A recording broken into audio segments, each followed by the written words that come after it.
Blog Talk Radio. Women have the power to transform this world. We can end crime and violence if we all agree to do one thing: share. Let's share our wisdom, share our time, share our talents, share our finances, but most of all, let's share our love. This is the Female Solution. Join me, Naima Latif, every morning, 7 a.m. to 9 a.m. Central Standard Time, as we bring you stimulating discussions about the issues affecting our lives. If you're listening online at www.blogtalkradio.com/the-female-solution, press the blue button that says follow and get our daily topics every morning directly to your email and your smartphone. Hi, I'm Naima Latif, Executive Producer of the Female Solution Radio Show. We invite you to call in 515-605-9325 and participate in this daily think tank as we examine the challenges we face and develop solutions that restore peace and harmony. We are global transformers, changing the world from the way it is to the way it should be. We are one. Wherever we live on this earth, we are one human family. On behalf of our team of radio hosts, I'd like to extend a greeting to all the members of our family, whenever and wherever you may be listening around the world. To our family in China, Ni Hao. In India, Namaste. In Japan, Konnichiwa. In Korea, Annyeonghaseyo. In Russia, Здравствуйте. In Germany, Guten Tag. In Poland, Dzień dobry. In France, Bonjour. In Spain, Hola. In Italy, Ciao. In Egypt, Ahlan wa sahlan. In Ghana, Akwaba. In Nigeria, Peleo. In South Africa, Sawubona. In Senegal, Nangadef. In Kenya, Jambo. In Israel, Shalom. In Pakistan, Afghanistan, Palestine, and Saudi Arabia, in South Africa, Assalamu alaikum. in Senegal, Greetings, and may peace be upon you all. Join us live on the on-air radio network. Call 727-731-5192. We want to talk to you. And Grand Rising. Thank you all for joining us on this Wednesday edition of the Female Solution Global Radio TV show. And we've got our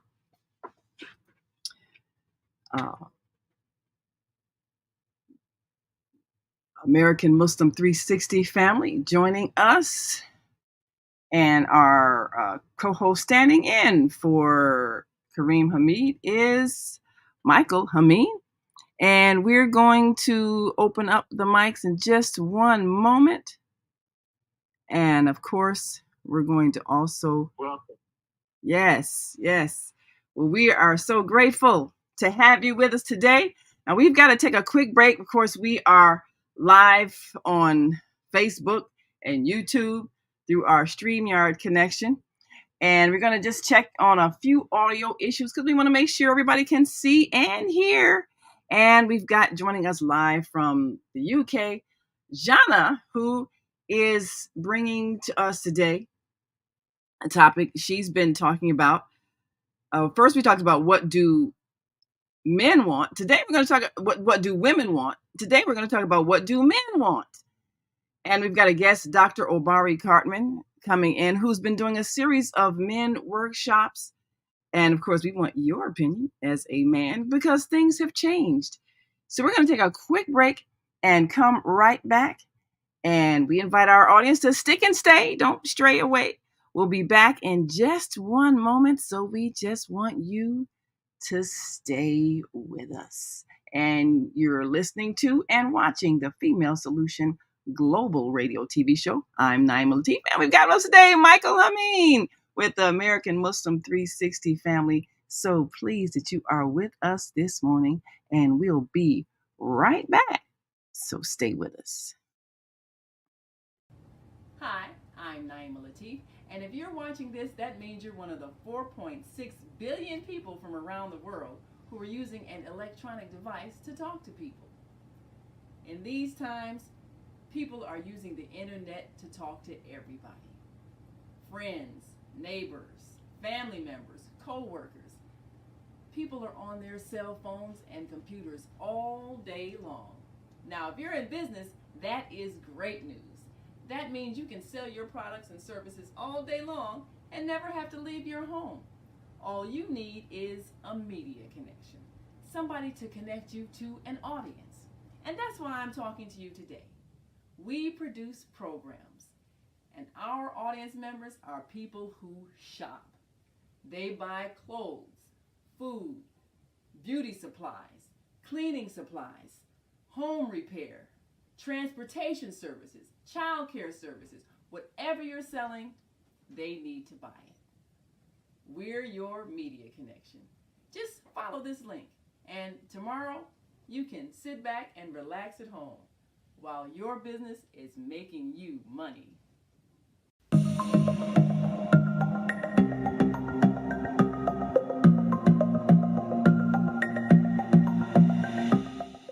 Hi, I'm Barbara. I'm Cheryl. And I'm Naima. We're three Black moms. And in case you didn't notice the resemblance, we're also three sisters. We're going to be coming to you every week, sharing our successes and our mistakes as we navigate our lives as moms, wives, sisters, daughters, and of course, Black women in today's world. We'll talk about it all: race, politics, religion, economics, culture, and we'll take a look at everything from whether or not to use corporal punishment to how do you teach your children about sex. Look for our upcoming book, Growing Up Charles. It's a personal story about our lives growing up in Maple Park on Chicago's South Side. I'm Barbara. I'm Cheryl. And I'm Naima. We're three Black moms. Follow us on Facebook and subscribe to our YouTube channel, Three Black Moms.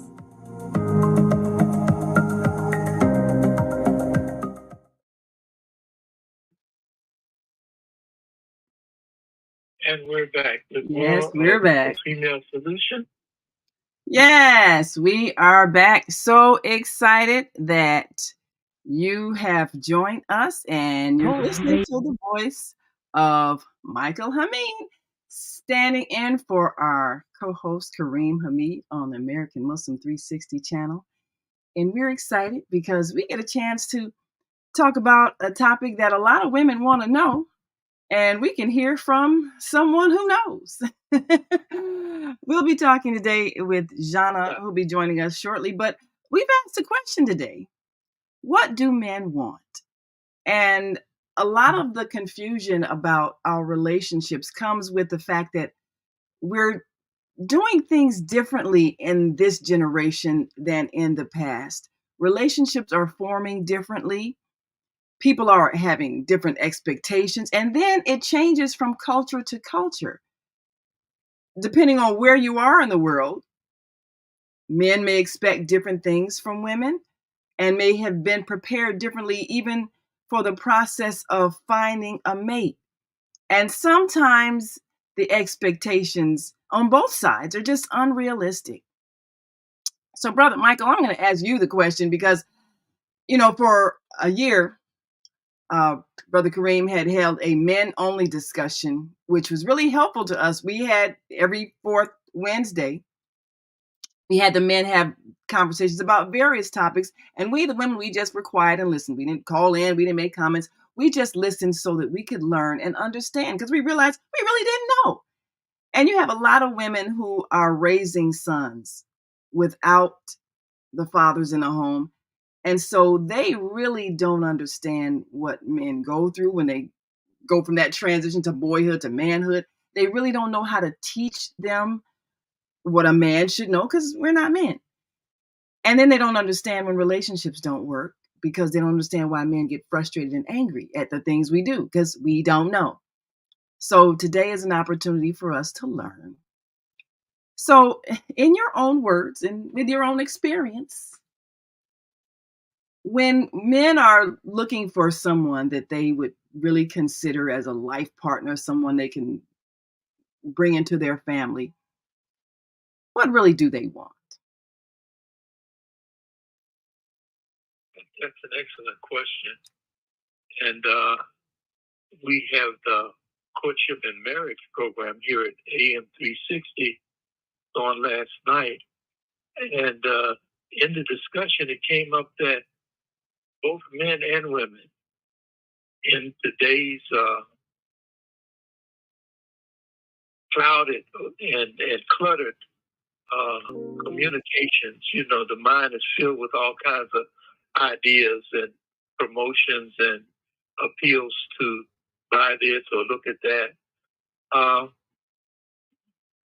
The environment doesn't share with us what men and women are,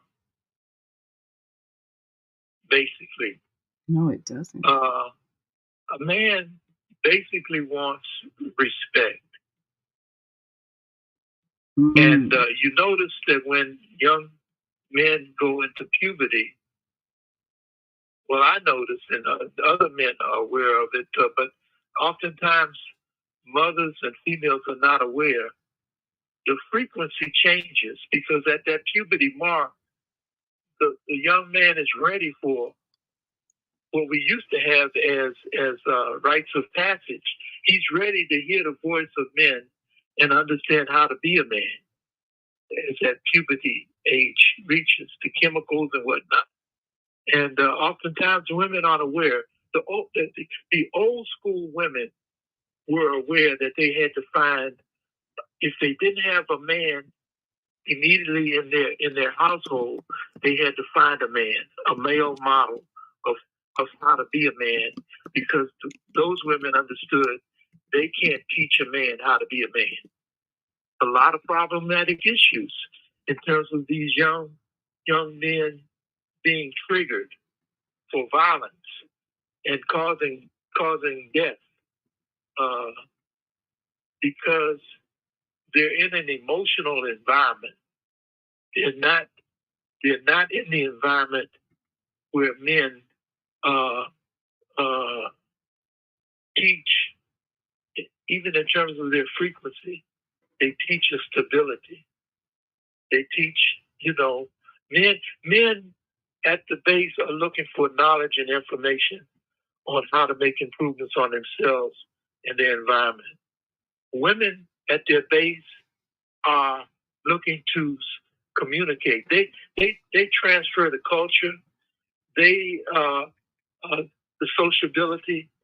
One of the translations of the Holy Quran speaks of the woman's role as the wombs that bore them. Imam Muhammad translated that idea of womb as female entrusted ties of relationship. And at the base, the woman is looking for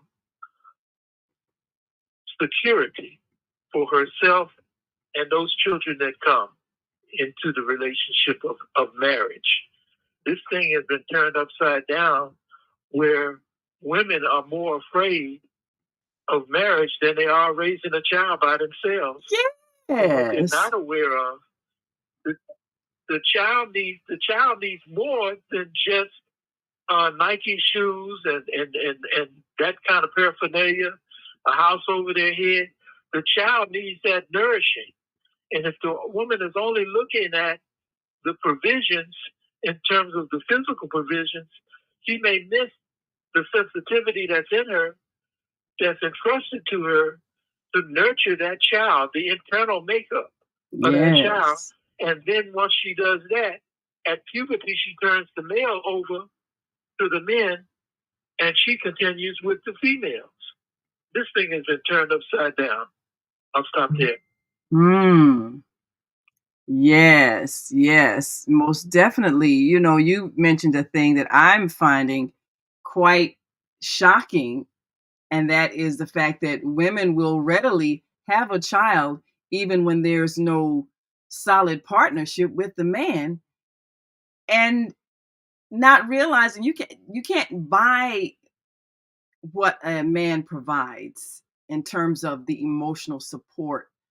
I've had so many women friends who've raised sons by themselves, and then the sons reach a certain point in life, maybe 14, 15, 16, and things just start going haywire. They can't they can't control him, they can't guide him, he won't listen. And they say, I don't understand. I gave him everything. But then you ask, well, where's his father? Well, we're not together. Okay, well then you didn't give him everything, because you can't give him what the father can give him, and that's what he's missing. So so how did that happen, where I don't know if it just became a thing during the, I don't know, the welfare era, because we talked about this a lot, the whole government intervention into our families when people needed financial support. And other ethnic groups, they got financial support, but for some reason, African American women were the only ones required to not have a man in their life in order to get government assistance. So there was this rash of, we all saw the movie Claudine. You got to hide the fact that you got a man in your life. You got to hide any extra things he gives you because the government's helping you. So that means, they're demanding that you not have a man, you not be married. I mean, it's such a mess, and it destroyed at least 4 generations from what I can see, because it seems like this trend started back maybe in the 60s, and all of a sudden it's become the norm. Before then, I'm sorry, what was that?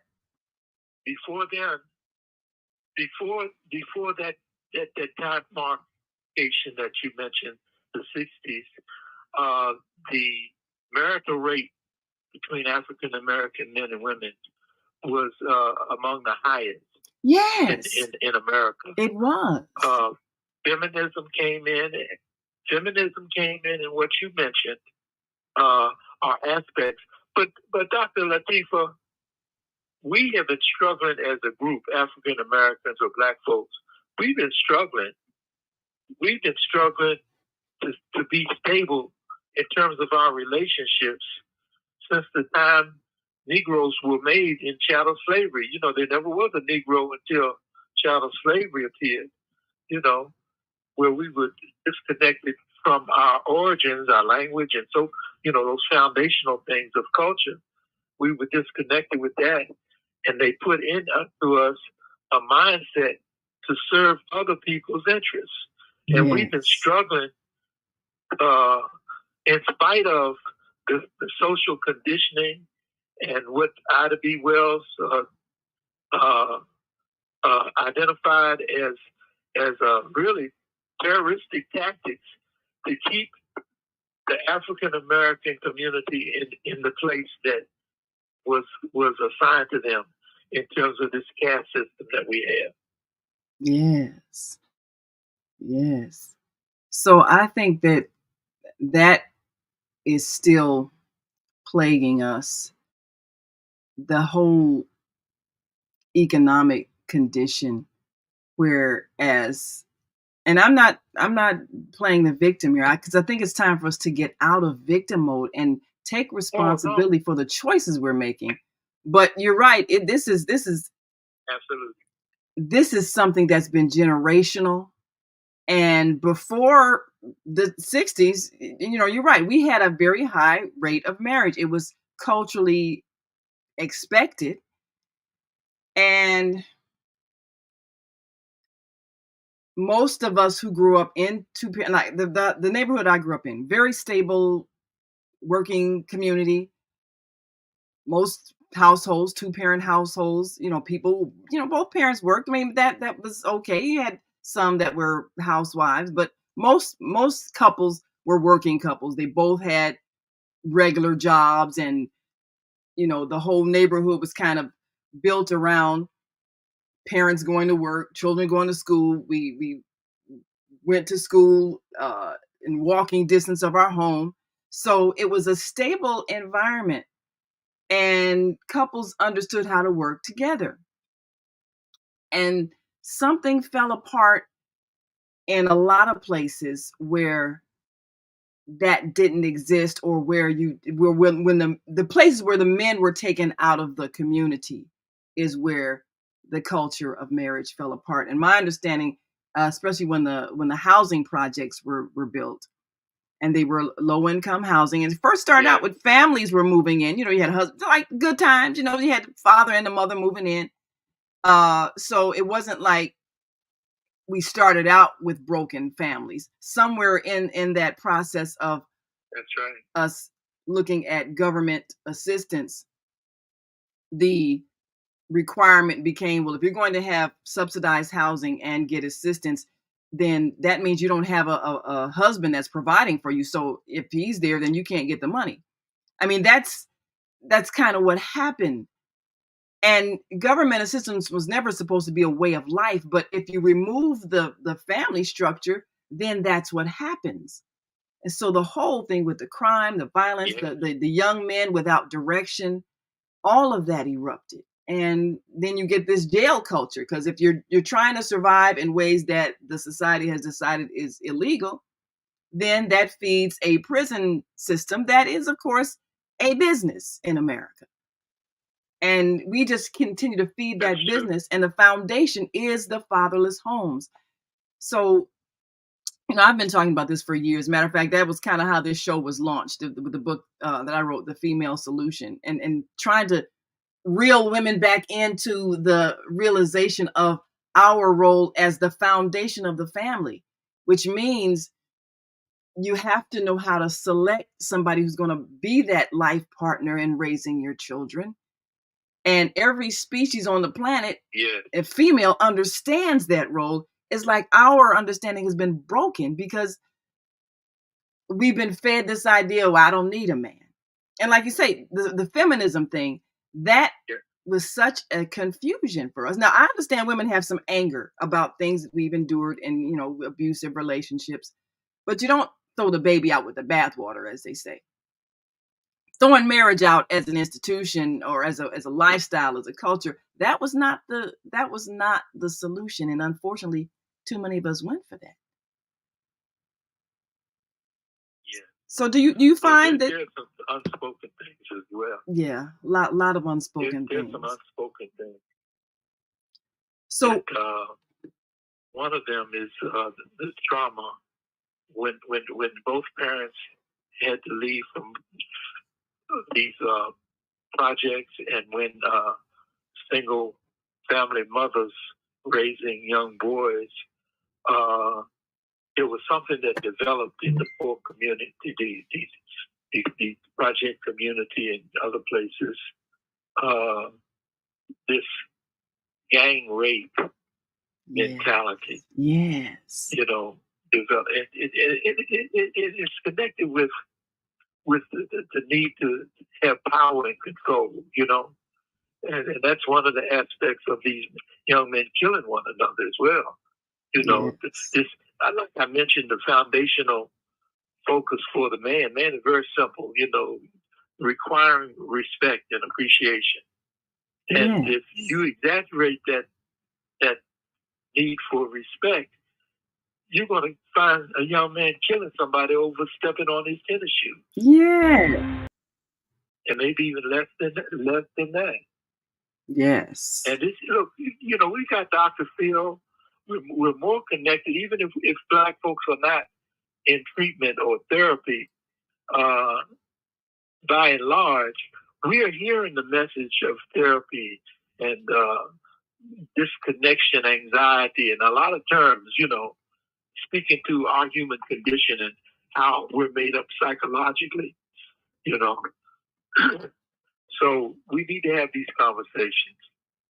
Absolutely. We've got our executive director, and we invite the callers to press 1 to come into the conversation. We've got our executive director, Marsha Nala Abdullah, on the line with. Here she is. Welcome. Hi. Well, thank you. Assalamu alaikum, Michael and Naima. Yes. Pause there. And if listening, yes. Praise be to Allah. I love the conversation, and I want to tie on to what has been said.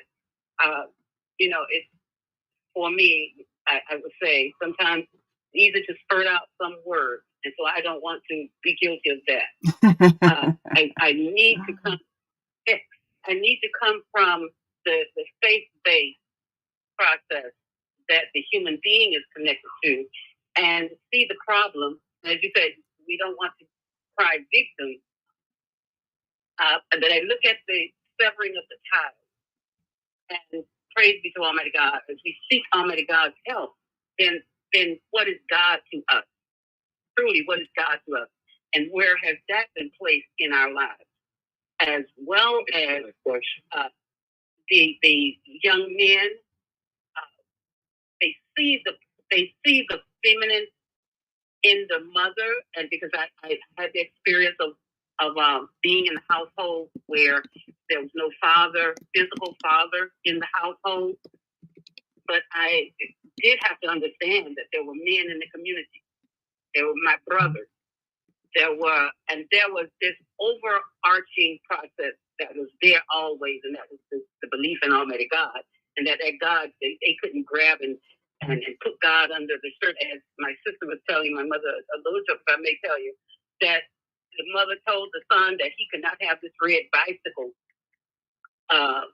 unless he did such and such and such, and that God sees everything that he does. And she said that he took what his belief in God is, the Virgin Mary being the mother of God, and he got the item, put it under his coat, ran upstairs, had it on his coat, and said a prayer that God, if you want to see your mother again. Now, to some, that it is funny initially, but you understand the thinking of the child is that God is in reach. God is in, that the child can control God from an object point of view. And so we've stepped away from, and I say we entirely, because the prayer is time in right now in prayer that we can be, whether it's 5 times, 3 times, or 1 time.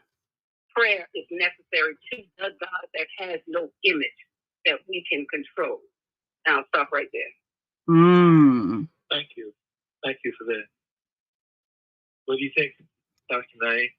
Naima? Well, What do you think about that?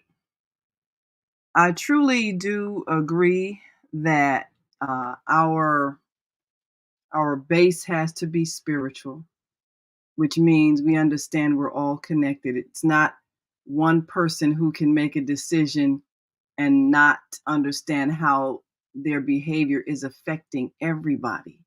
And this is the guidance that we're given from our Creator. We're all one body. So we have to teach that and exemplify that. So the decisions that I make are going to affect not just me, but everybody I'm connected to. And that's what we've been missing a lot, even in our decisions or the way we raise our children, the way we even teach our children when it comes to their responsibilities once they reach puberty. Your sexuality is not just your personal business, it's how you're going to affect the entire world. Because if you're opening the door through which someone comes through you and you're not prepared to parent them, then the rest of the society suffers, because now you have a child that is going to feel unloved, unwanted, unguided, and they're going to create havoc and chaos because you were not conscious when you made a personal decision.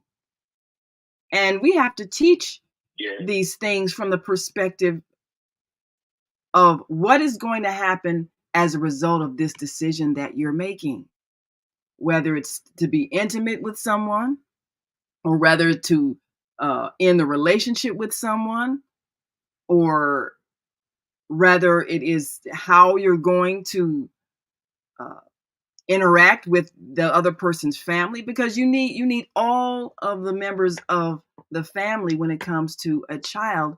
And we're not seeing spiritually how our teachings of love, honor, and respect are affecting the children we're bringing into the world.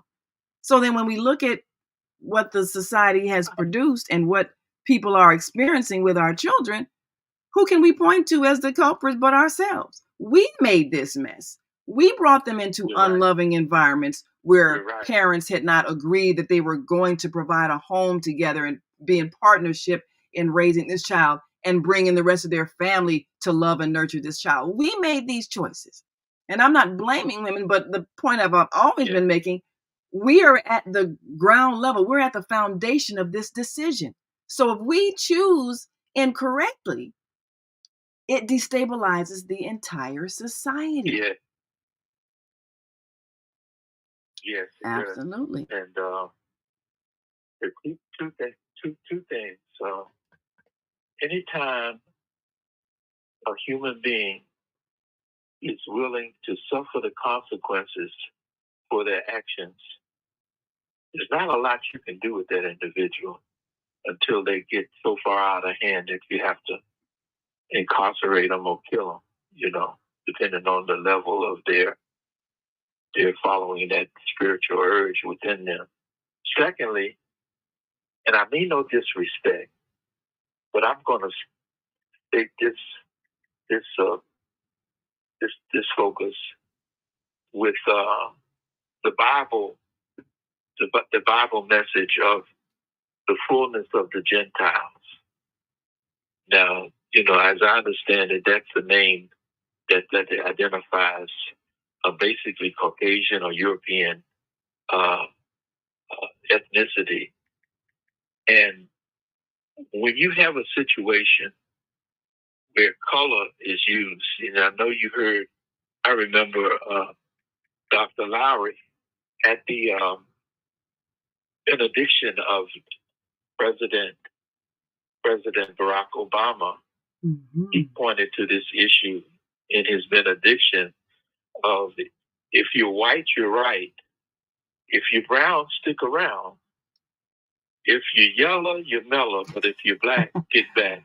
I remember that was a way of us describing years ago this issue of color superiority and race identification, which are both false constructs.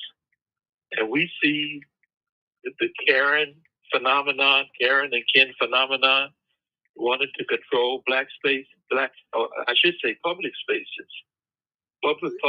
spaces, and it is a scourge on us as a country and the world. The establishment of color superiority, which has no basis or foundation in Mother Nature. A black banana is just a overripened, about to be spoiled banana. There's no superiority in that. Absolutely. And you can go on and on with that. Maggots are white, but you know what we think about maggots and flies. No. So, it's really damaging us because in that equation, it speaks to African American or black inferiority, and we've got to deal with this in terms of how it affects the souls of people, and the young children having this kind of presence or focus in terms of religion.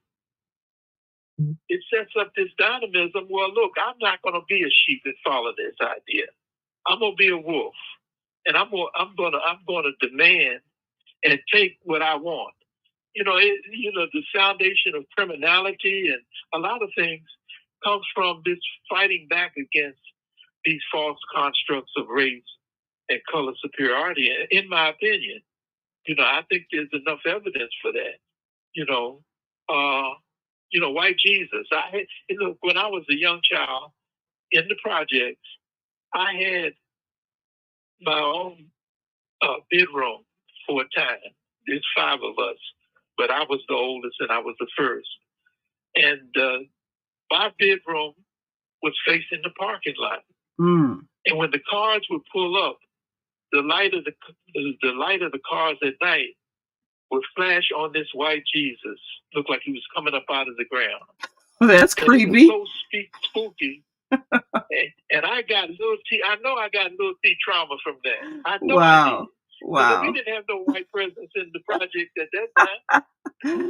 Oh my, so I the know I things was we traumatized, did. at least the little T, you know. Wow. And others have experienced, you know, things like that. You know, how do we relate? What is it? What does the soul respond to? How does the soul respond? And this has been going on for hundreds of years. Hundreds of years. You know, we can identify. You can Google. You can go to Reverend Google and Google when the identification of white people, when the identification of race came in. You know, and I'm saying Reverend Google because that idea is connected more so with the church than other religions. Buddhism doesn't recognize this. Well, you've got the Hindu people with a serious color consciousness situation with what they call a caste system, the outcasts, the underclass, they're what? The untouchables. The darker ones. Well, we know we got to talk about that because that the damaging effects of the color caste system, it's affected our relationships. And I had a friend that said they were told all the time growing up, you know, get you a light-skinned woman. But we got to take a quick break, and when we come back, we're going to talk about how that color caste system has affected us. We'll be right back after this quick break. We want you all to stick and stay. Don't stray away. We'll be back in a moment to talk about what do men want. And we've got Michael Hamid joining us, filling in for our co-host Kareem Hamid at American Muslim 360. We'll be right back. So stay with us.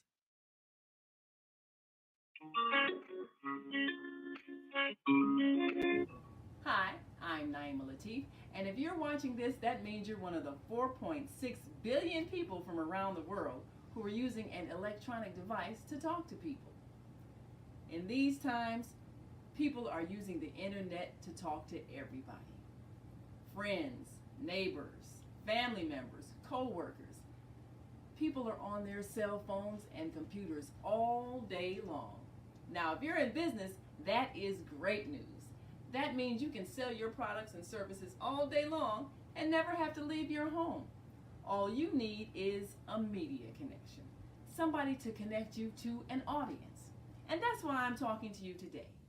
We produce programs, and our audience members are people who shop. They buy clothes, food, beauty supplies, cleaning supplies, home repair, transportation services, child care services. Whatever you're selling, they need to buy it. We're your media connection. Just follow this link, and tomorrow you can sit back and relax at home while your business is making you money.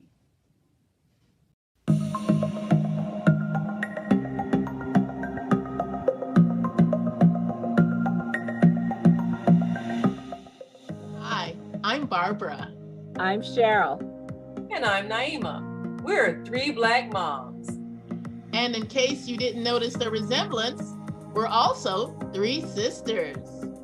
We're going to be coming to you every week, sharing our successes and our mistakes as we navigate our lives as moms, wives, sisters, daughters, and of course, Black women in today's world.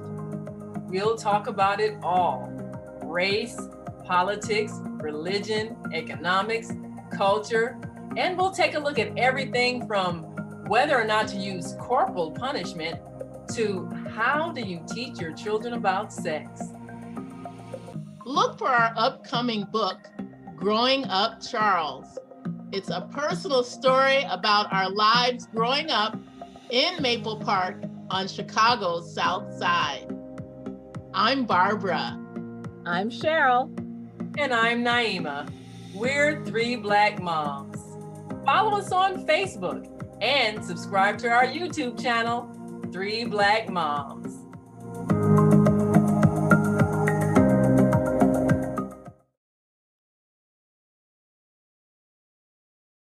Oops. And let's see, one more. Do you worry about finances? family, health, job, relationships? Are you in pain? Do you feel stuck? If you answered yes to any of these questions, help is available. Don't worry, you're not alone. It's part of the human process. You only feel this way because you haven't mastered the voices in your head. No hype, just down to earth, solid, workable tools and techniques that you can practice daily. It's really food for the soul. Whether you want to learn how not to worry about anything, reverse type 2 diabetes, publish a book, promote your product or service, or just make extra money. Take advantage of the deal of the day. Go to zeldaspeaks.com or call 312-409-6619. Mention promo code The Female Solution and get free shipping. That's zeldaspeaks.com or 312-409-6619. Stop worrying today. Visit zeldaspeaks.com.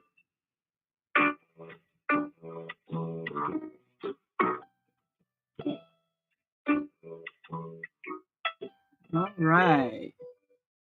We are back. We're back. Yes. All right. Fantastic. And if you're just joining us, of course, we are live on the Female Solution Global Radio TV show. You can see and hear us. We're on Blog Talk Radio, and we're also on the On Air Radio Network. And joining us live from London, we've got Zhana with Success Strategies with Zhana. We're so excited for her to be with us. She'll be with us every first Wednesday of the month, bringing us exciting topics. And today we've been talking about what do men want. So, Zhana, thanks so much for being with us this morning with Success Strategies. So, Zhana, are you able to hear us?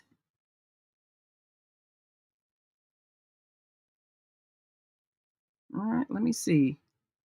Is she muted? No, make sure you unmute.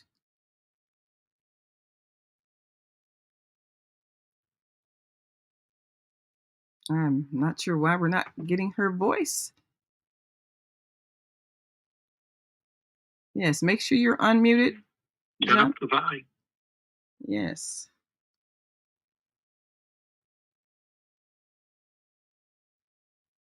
Yes, we should be able to hear her. For some reason, we cannot. Maybe her call dropped. We'll We'll be looking for her in a moment. And at the 8 o'clock hour, we're going to be joined by Dr.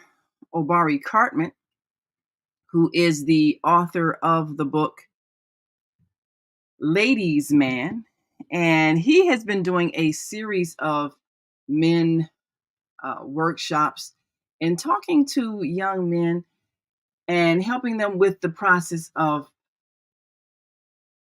making that transformation to manhood. He conducts a rites of passage program. We'll hear more from him at the 8 o'clock hour in determining what is the impact in today and how they are affected, many of them growing up in these single parent female headed households. But, Brother Michael, you mentioned the thing. I'm sorry, go ahead. Dr. I have noticed, and this has been for at least over a decade, but I've noticed, and it's a dynamic that we have to deal with and find a resolution for. I've noticed how the role of man in advertisements and on television, there's a specific role of the man in society that's historical, to protect and to defend, to support the socialization process that the mother she performs. And because of this focus on gender and sex identification, we see an influence of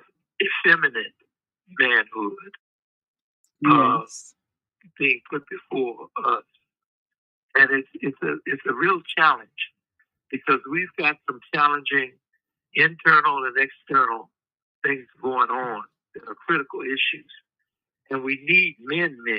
You know, we need men in terms of the identification that has historically been set. You know, what is it? What's that the song say? I just drink muddy water and sleep in a hollow log. You know, manhood that's willing to deal with, you know, the nastiness, you know, hunting game and finding strategies to bring down the bear, you know, and animals that are more fierce than me, that have that ability. And it's problematic. I understand that there are exceptions to the rule, but when we push these exceptions onto our children in a way where their brains haven't developed, we know about brain development, you know, and human development. When the brain hasn't developed enough to get there, and the only way that you can have a society that is, I'm just going to say the word, homosexual related, and that's both men and women, connection with the men going with men and women going with women. It's problematic for the children being raised in that environment. And when you give permission, you know, you give permission for a child to have a choice in terms of, okay, as a boy, I wasn't, but my brother, he had kind of a fleshy chest. It could look like breasts, you know. Mm-hmm. And if he had made the decision, well, you know, God made a mistake. I'm supposed to be a girl, you know. It's you know, that's too soon in terms of the youngster's development for a child to make those kind of decisions. And I worked with a brother a lawyer in Selma, Alabama, when I lived there. He was working with a sexual abuse organization. And the stories were horrific of children being abused before even consciousness came on. Babies being sexually abused, you know? And they had no idea that there was an interruption in their innocence. You know what I'm saying? They didn't have any idea because the consciousness wasn't there at the early age that they were violated. So, I mean, these, you know, we're going to have to work these things out. You know, God permitted them, so we got to work them out. But they're very challenging. Yes. You know, we did a whole. We've got a caller here. Oh, okay. We'll open the lines for the caller, and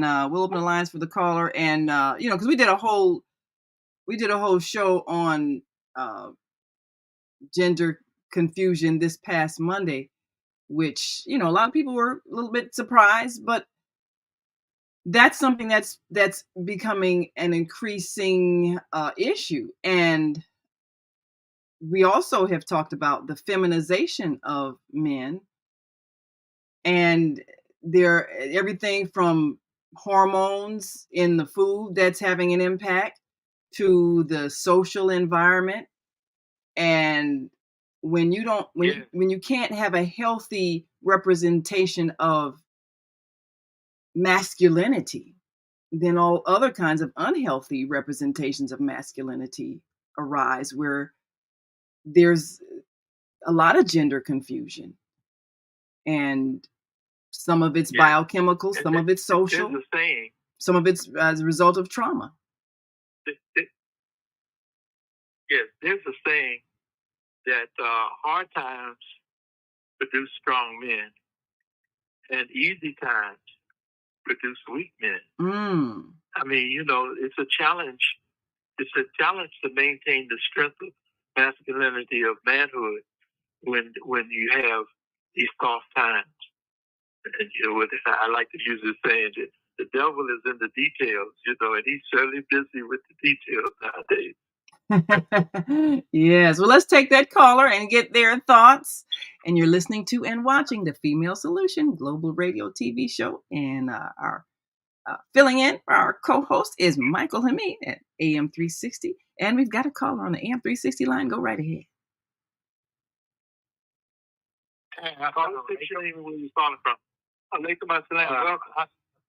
Yeah, this is Brother Muhammad from the Ummah Prophet Muhammad by the way of Columbus, Georgia. I think that mothers who are under any type of revelational guidance from Almighty God of love and what time period they are still functioning in.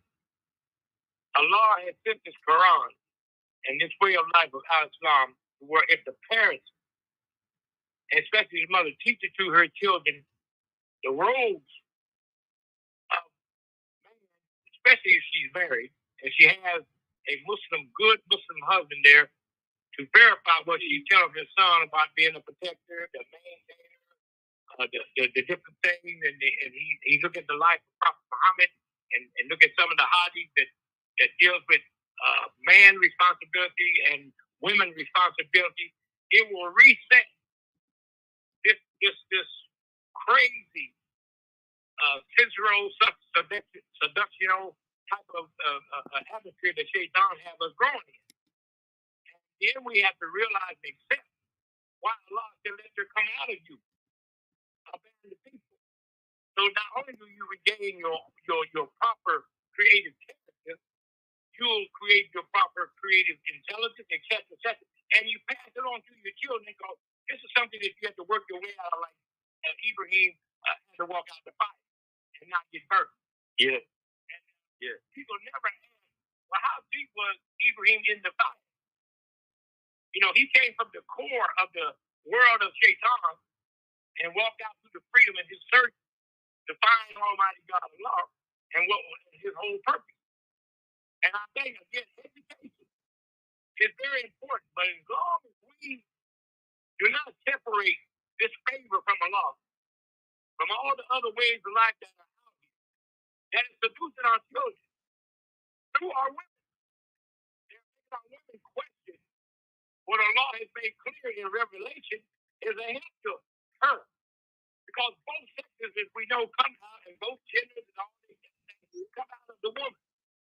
And if the woman teaches her and raises her children according to what Allah says in the Quran and her love for Allah and her love for Prophet Muhammad, and then when by the time he gets to the age of 12, you know, then the father of the good Muslim,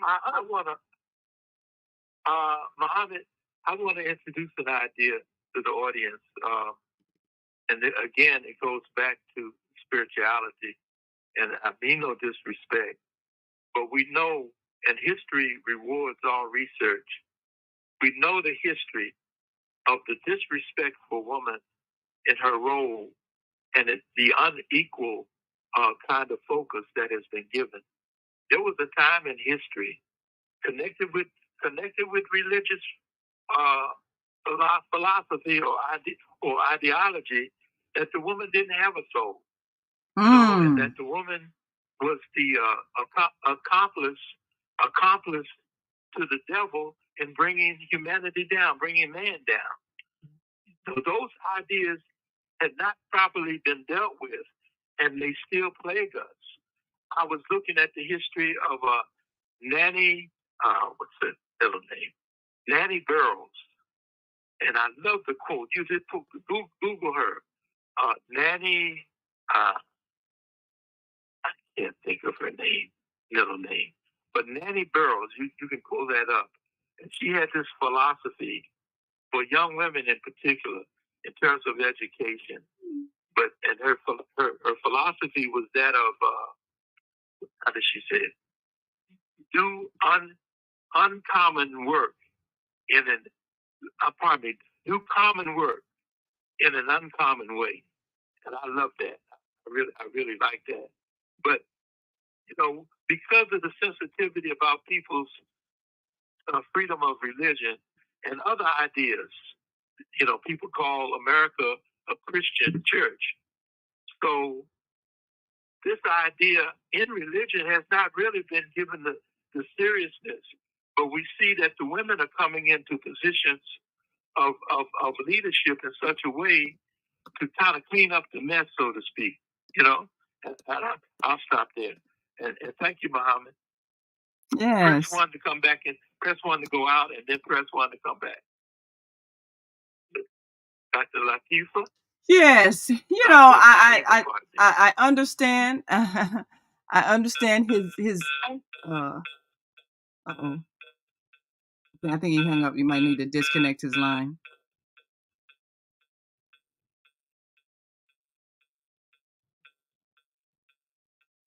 Is that on your end? I don't know. I don't think so. You figured it out. Okay. Yeah, somebody hung Praise up. God. Yes. Okay, we're good. Okay. Well, we've got another caller. Your thoughts before we go to the call. I mean, I understand his zeal.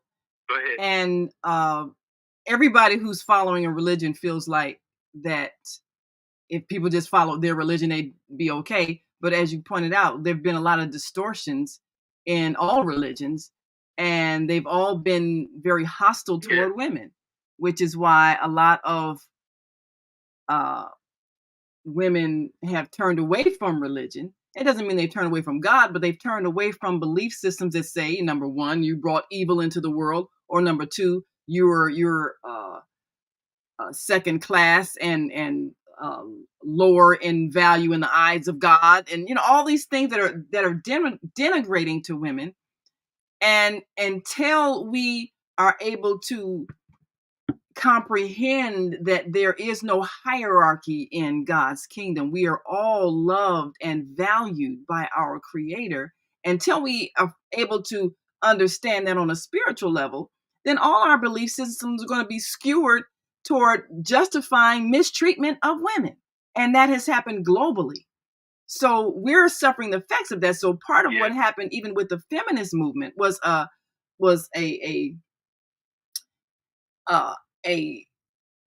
attempt to undo some of that hostile treatment of women.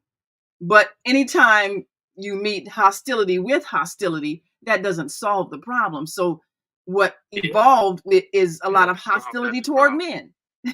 and we're seeing a lot of that. So even when you mentioned earlier about the feminization of boys, well, if women have hostility toward men, what signal are they giving to their sons? I don't like your masculinity. I'm only going to accept you if you act like a girl. And that happens in the school systems. The little girls who are nice and quiet and sit down and fold their hands, they're valued. Boys that have this high energy are treated like they're bad, they're wrong, they're constantly punished and reprimanded for being boys, because boy energy is different than girl energy. But if all the schools have female teachers who disregard male energy or condemn it, then what are you telling boys about their masculinity?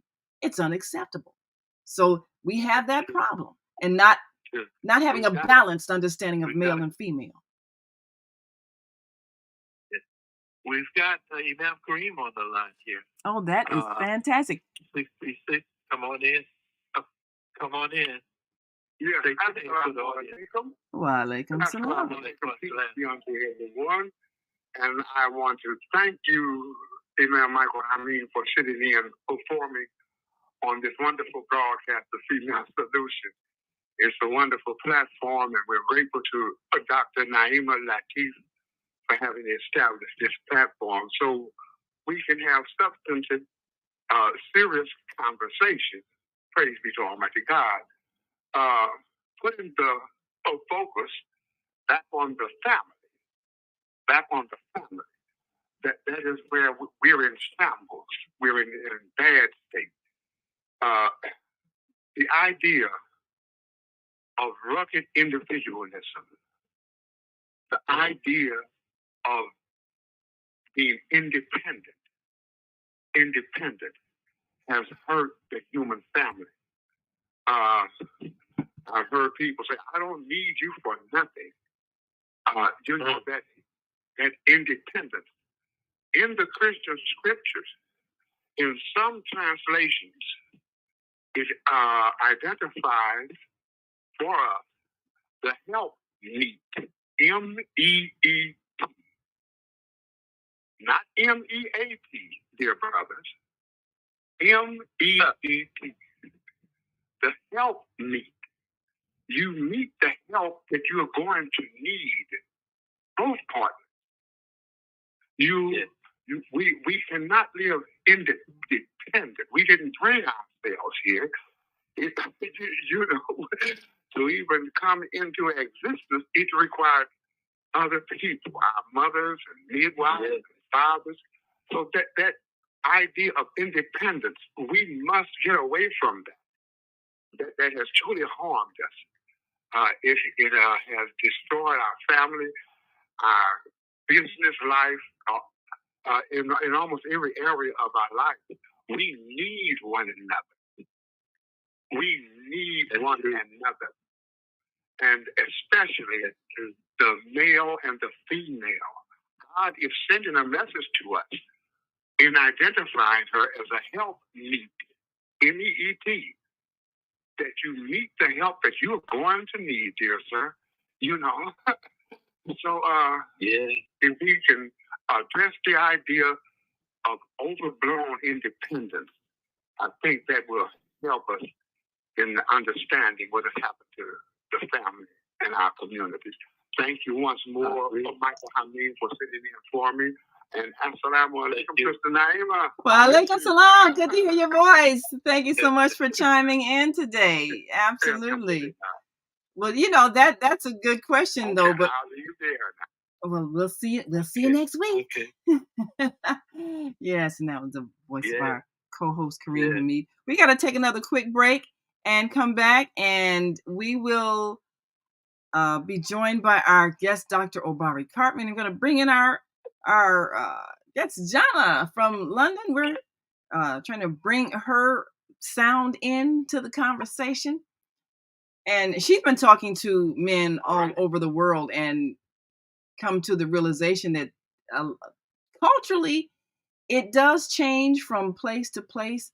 But you brought up a couple of things that we want to talk about after the break. And one of them is that colorization that has had such an impact on our self-esteem and therefore our relationships.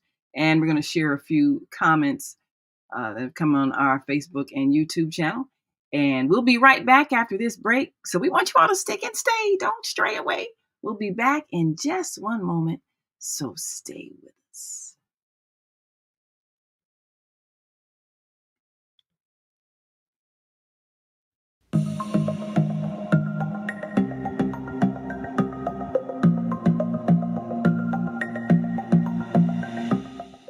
Hi, I'm Barbara.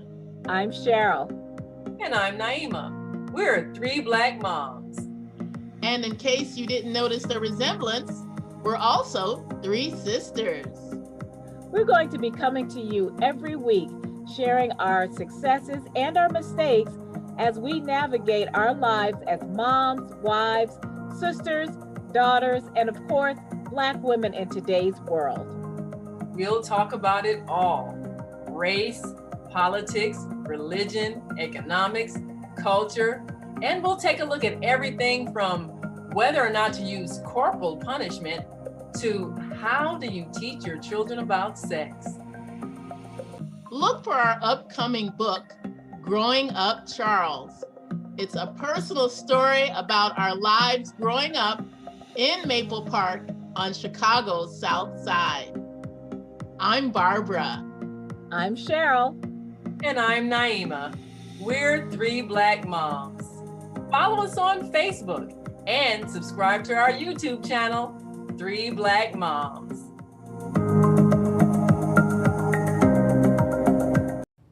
Hi, I'm Naima Latif, and if you're watching this, that means you're one of the 4.6 billion people from around the world who are using an electronic device to talk to people. In these times, people are using the internet to talk to everybody. Friends, neighbors, family members, co-workers. people are on their cell phones and computers all day long. Now, if you're in business, that is great news. That means you can sell your products and services all day long and never have to leave your home. All you need is a media connection, somebody to connect you to an audience. And that's why I'm talking to you today. We produce programs, and our audience members are people who shop. They buy clothes, food, beauty supplies, cleaning supplies, home repair, transportation services, child care services. Whatever you're selling, they need to buy it. We're your media connection. Just follow this link, and tomorrow you can sit back and relax at home while your business is making you money. And oh man, I sent the monthly sun bill today. This sunlight is really expensive, especially during this season. I'll probably have to work overtime to pay it. Well, you better pay it on time. We don't want the sun to go out and we're sitting up here all day in the dark. Wouldn't it be terrible if God charged us for sunlight? Well, thank God, the light and heat from the sun is free. So why are we paying such high bills for the energy we use in our homes? Because we don't know how to use solar energy, the free energy from the sun. You can convert your regular home to a solar energy home and save tremendously on your electric bill. Take a look at your electric bill. Wouldn't you like to reduce or possibly even eliminate that cost altogether? Let one of our solar consultants show you how.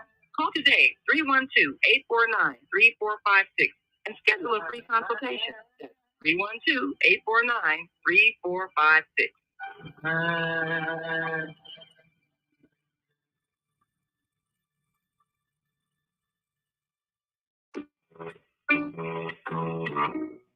Hi, I'm Naima Latif. Join me and my co-host Kareem Hamid every Wednesday morning, 7 a.m. to 9 a.m. on the Female Solution Radio Show, as we explore that relationship that is the foundation for our society, the relationship between men and women, husbands and wives. Join our discussion as we seek to repair broken family ties and rebuild our community. Listen online at www.blogtalkradio.com/the-female-solution. Call in and comment 515-605-9325. Press 1 to speak to our host. Or you can join us live on Facebook at www.facebook.com/the-female-solution. And we are back.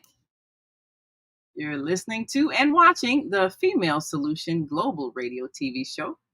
I'm Naima Latif. And as always, we appreciate you. You can call in 515-605-9325, or you can call in our American Muslim 360 line at 515-605-9891, or you can call in on the on-air radio network at 727-731-5192, because we want to hear from you. And today we're talking about, what do men want? We've got a few comments from our viewers we'll bring up on screen. And Thank you, Michael. And we've got a comment from, yes, we are back with our American Muslim 360 family. We've got some comments on screen. Viana says, Grand Rising Sister. Thank you, Michael, for your wise words. Yes, see, you're appreciated, brother Michael. Yes. And our Monday morning mindfulness host. Yes. Well, our Monday morning mindfulness host, Zelda, says, Grand Rising, beautiful people, listening and learning. Yes. We're never too old to learn. Right. And, I think that the more we examine what happened and what went wrong, we can kind of help our young people correct some things as they form their relationships. They do acknowledge the fact that we did some things that didn't work very well, and they're willing to change things. We might not like how they change it, but it's necessary that they change it. Well, we've got a guest today that's been talking. Oh, I'm sorry. Go ahead. I'm sorry. Go ahead. I was just going to say it's an obligation on us. That's bottom line. Yes, it is definitely an obligation. And we struggle so much with the confusion that has been such a part of our upbringing and this society.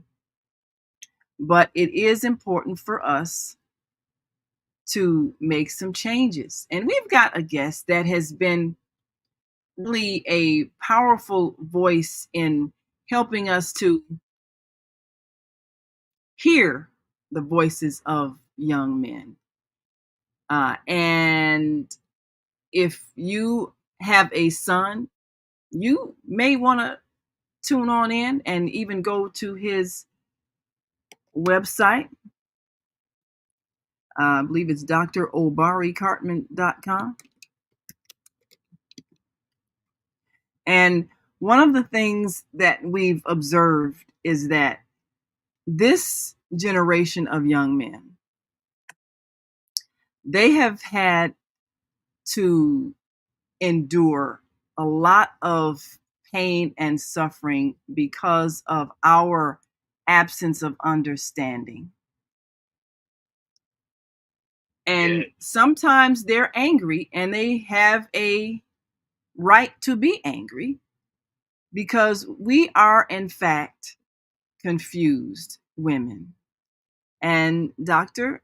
Obari Cartman has been going through the process of helping young men express their thoughts in his workshops and in his book, realizing that so much of what we're doing is a result of the confusion that we have heaped upon our young boys. All the things we've talked about, everything from the feminization of young men to the removal of the fathers in their lives, to the extreme punitive ways they're treated in the school system.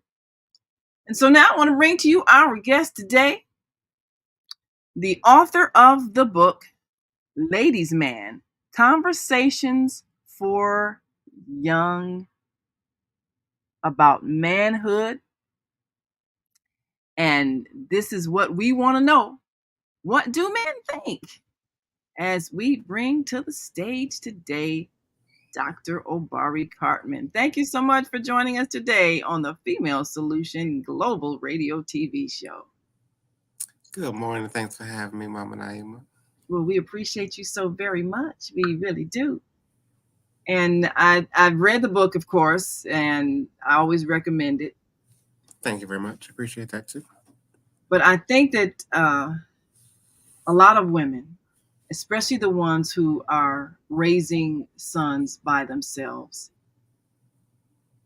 they make a lot of mistakes, and they're not aware of the impact of their decisions on the lives of their sons. They're like our brother Michael Hameen, who's co-hosting today, has talked about, women think, well, if I buy you things, I bought you everything. Why are you rebelling at age 14, 15, 16? You're not listening to me anymore. You're talking back to me.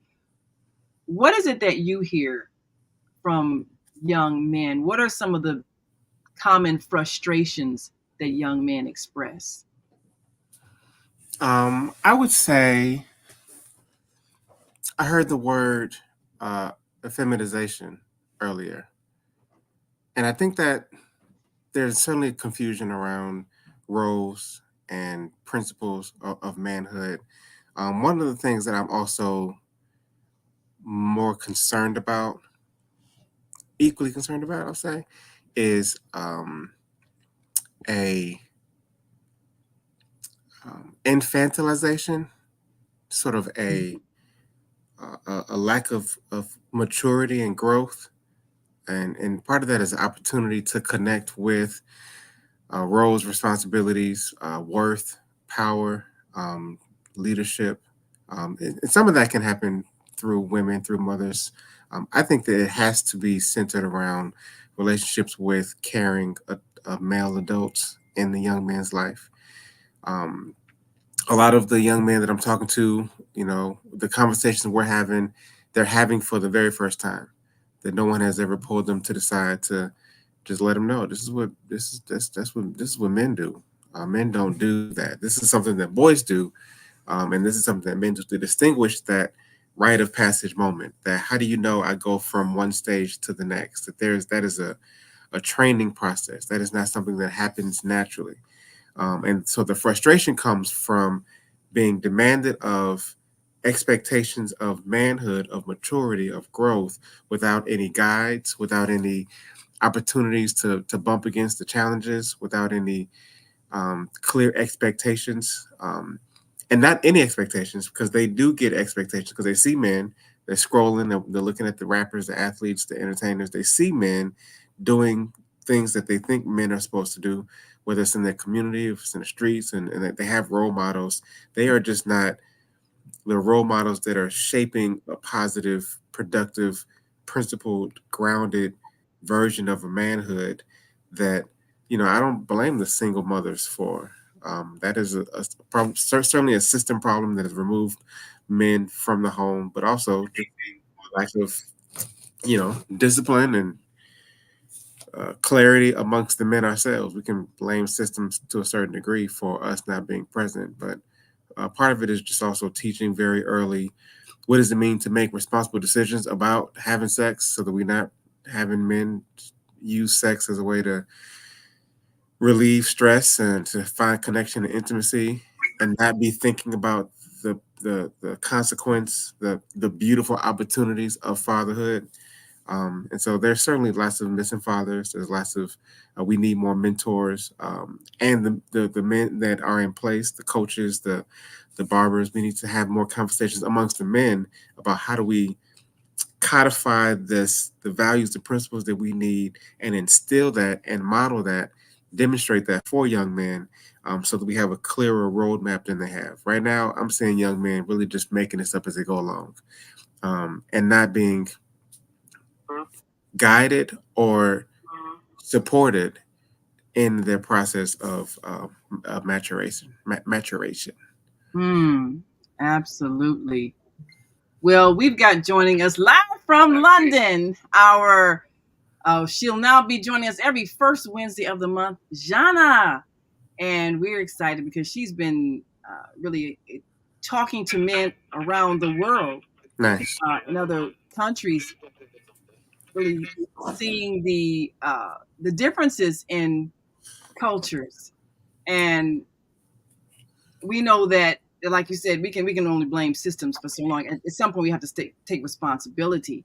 But Zhana's been talking to men from Africa, and of course, they've gone through colonialism and the psychological damage of that.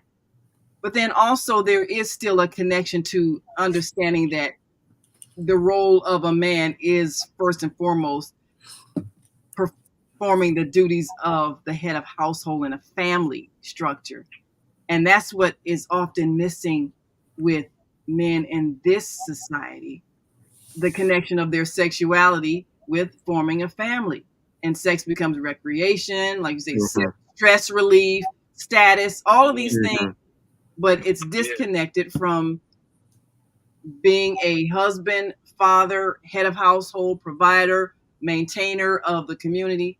It's disconnected from that. It's, fun, recreation, status, stress relief, and we had a series of men discussions with our co-hosts over the last year, and a lot of the men said the way they learned about women was, how to seduce, get as much as you can, all of that.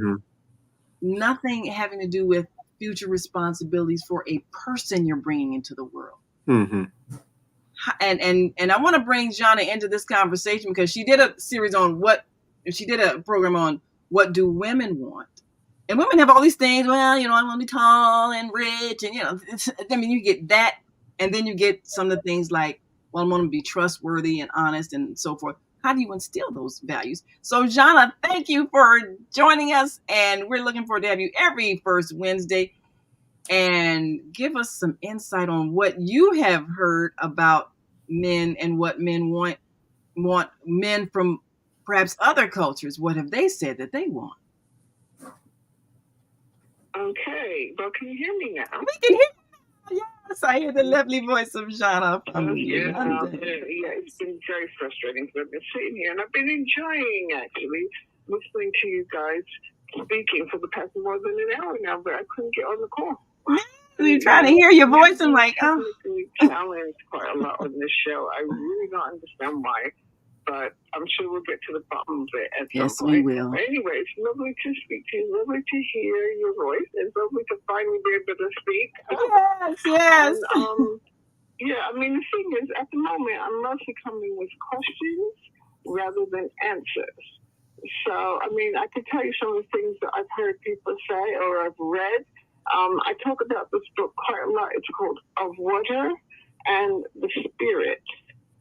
And it's written by a guy called Maladoma, and it starts with his childhood. He grew up in a situation where his grandfather was a very, very powerful and respected shaman. And then his grandfather died, and he got sent to I guess you'd say the divinity school. And his grandfather had said to him something terrible was going to happen, and I can't protect you. And so he's talking about colonialism and what was actually done to people. And I think certainly in the States, I don't think that we really know much about colonialism at all and what was done to people in Africa. So it's fascinating. And then, I mean, I'm not going to say much about it right now because of lack of time, but he was basically tortured for years by priests. All the stuff that has come out about the Catholic Church in the past however many years, that was all happening in Africa as well. There's that. And then he came back to his community, and the only way he could be an adult in his community was to go through initiation, which was very dangerous. And the people in his community were saying to him, don't do it because you won't survive it, you'll die. Oh, wow. But he decided to do it anyway. And he's a man after my own heart, right? He thinks something is right, he's going to do it. Wow. So there was talks about that. But basically, that helped them. Earlier you guys were talking about rites of passage. Yeah? Having that process helped them understand what it meant to be a man in their culture, what it meant to take on male responsibilities, adult responsibilities. A lot of our men have been infantilized, as I think you guys touched on earlier as well. Yeah. And as far as I'm concerned, that's slavery. But keeping the black man was seen as a threat, and therefore they had to keep them infantilized in order to keep them from being dangerous, from being a threat, because black men were seen as a threat by the patriarchy and particularly by the white supremacists. Black men were seen as a threat. So how do you control that threat? How do you make things safe for white people? You have to control them. You have to treat them like children. You call them boys. And I mean, it's nothing new. A lot of people have written about this back in the 60s and 70s. People were writing about this, about how, a black man could not be considered a man. He had to be considered a boy. So there's all that stuff that goes on. And I think that the sexual, what is it called? The sexual... revolution? Irresponsibility. Oh, irresponsibility. Yeah. We're talking about a situation where people were told who to have sex with by the slave master. The slave master would say, well, go with this man or go with this woman. And they were required to do so. And my cat just decided this is a good time to pester me now to feed her. Thank you very much, sweetheart, but you're going to have to wait. They were told to sleep with because the slave master wanted certain people to be with certain people. And that kind of mentality is still there, where the men didn't have any responsibility for the children. They just slept with who they were told to sleep with, and they had no responsibility for the children. And so, these patterns go very, very deep in our experience as people in the diaspora. It's not just African Americans I'm talking about, but the same thing happens in the Caribbean. Yes. Mm. And even someone like Bob Marley, for example, he had children by lots of different women. And that's part of a pattern that we still continue to see, unfortunately. So there's a lot of that. I always say this, we have a lot of healing to do as African people, as people of African heritage. We have a lot of healing to do. One day soon, Jude, who runs the Black Cinema Club, I've asked him to come on, we might do a recording and talk about, because he has a lot of cousins in Nigeria. So at some point he's going to come on, he's going to talk about what are the expectations of a man in Nigeria, what's expected of a man, and also what does a man expect? What does he want for his future? What does he want for his finances? What does he want for his relationships, his marriage, his children? What are the values and how are they the same in the West as they are in Africa? And particularly in Nigeria, how are they the same and how are they different? Some of our cultural traditions still survive, others do not. But I mean, make no mistake, the Western system and the Western system of slavery, it has impacted a lot of places. You know, they did a lot of damage to the Black family, and we're still having to repair that damage now. Well, that's, but you know, something Michael Hameen said earlier about the fact that marriage, even with all of that, after slavery, African American people had the highest rate of marriage than any other ethnic group. So that was something that we repaired. But did the habits change? I mean, I got a question for Dr. Cartman, who's been doing, I guess, you know, rites of passage kinds of things for people growing up in this culture. What do you include in your rites of passage as a way of them seeing what the responsibilities of a man are? Well, connected to this idea of family, it's important for me to try to help young people position the family responsibility as a power decision and not a romantic decision. When we think about what we're up against and what it takes to repair, the beginning of us becoming more organized and structured, I think, has to begin with the basic element of family cohesion as a strategic piece in sort of this movement back towards reclaiming and rebuilding our communities. So we talk about, you know, before we get into the healing work, into the repair work, we just spend a lot of time talking about what we're up against, helping them understand, unpack, develop systems analysis. A lot of them are kind of just like distracted. Our opposition has gotten really sophisticated in creating the comforts and the conveniences and the distractions, and so they, you know, we all scroll all day, and so many dings and whistles and influencers and chatter and drama, so many things that keep us kind of preoccupied, and so it makes it hard to pause for a moment and just look around and see like what's happening to us. So when I go in, I can come in and say, we losing bad, bro. Like this is not a time for us. We as a people, we as Black men, we are losing. And I try to sort of tap into that competitive edge that men come with, that we express often through sort of the symbolic wins of sports, or right now we got rap beefs, right? So people can understand sort of the Mamba mentality of Kobe Bryant, or the debate between Michael Jordan, and LeBron James, because they compare their competitive spirit. They said, no, he wants to win real bad at a game.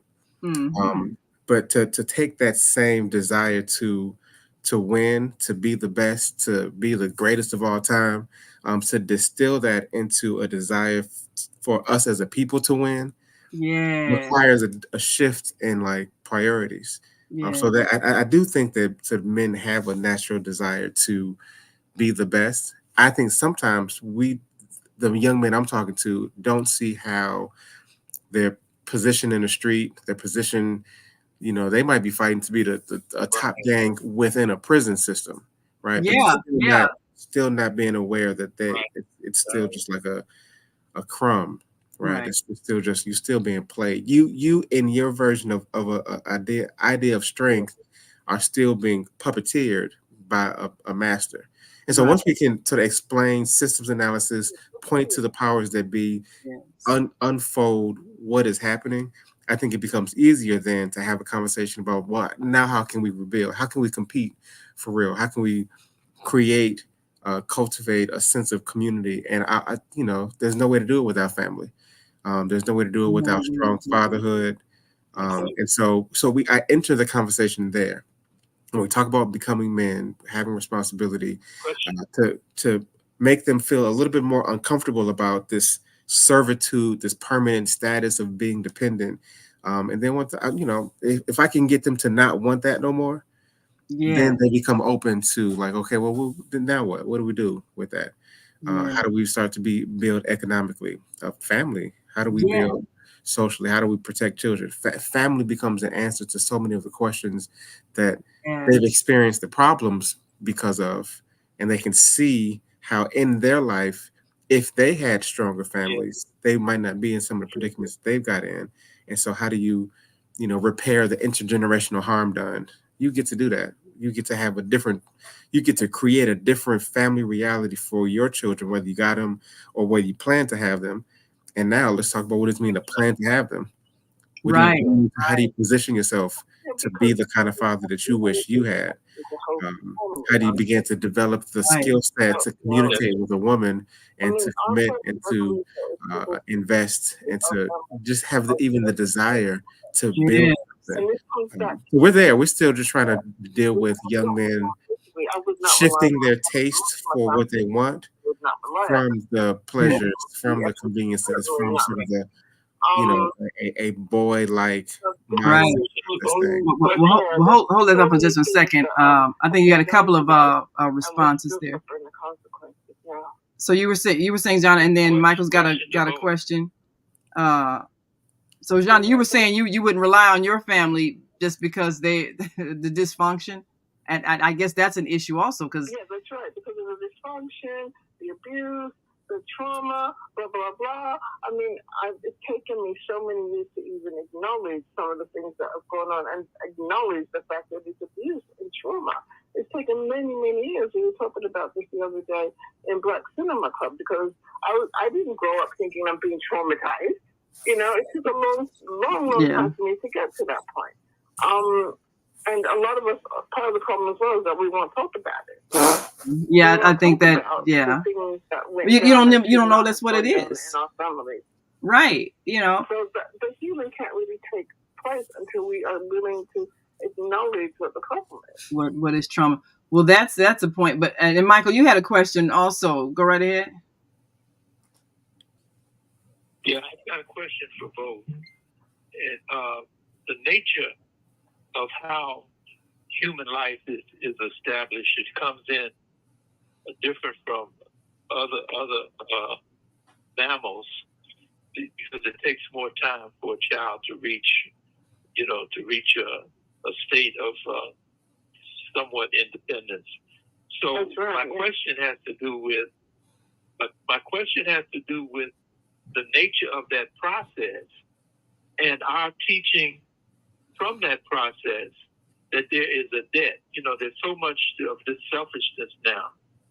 But to see that process in terms of a function that suggests to us and says to us that we owe human life because we couldn't care for our lives, but we had to have caretakers to take care of us.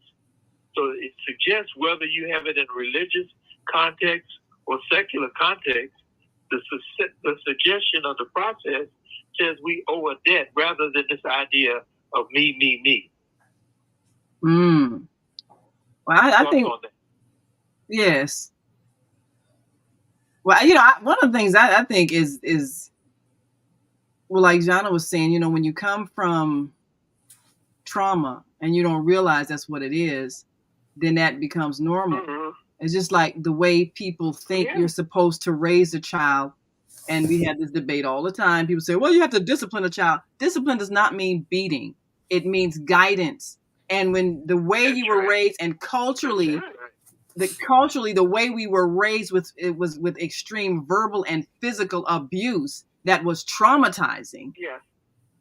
I've known a lot of men even. Where did that originate from? Because you think that happened. Sorry to interrupt you, Naima, but what happens with me, I get into a lot of arguments with Black people on both sides of the Atlantic, online and offline, because so many people tell me we have to beat our children. It's part of our culture. Yeah, you have to beat them. Our culture. Yeah. It is learned behavior, and it was learned from slavery. So I've run into a lot of. That it's part of our culture is an insult to our culture. And they don't know any. They don't know our culture. It came from slavery. Right, but they don't know any alternatives because they haven't seen any. And I know a lot of young men who want to be good fathers and say, "Well, look, you know, I take care of my little son. I beat his butt when he's bad." You know, I mean, and they feel like I'm being a good father because I'm beating him, I'm spanking him, I'm teaching him discipline, and this is what you have to do. I mean, if you remember Will Smith when his first child was born, that's what he said. He said, "I will," in one of his songs, he was singing about his new little baby boy son, and he was saying, "I will test that butt." That's what men are taught is being a strong father. A song about a newborn, and quite frankly, it's not the first time I've heard this kind of nonsense about a newborn.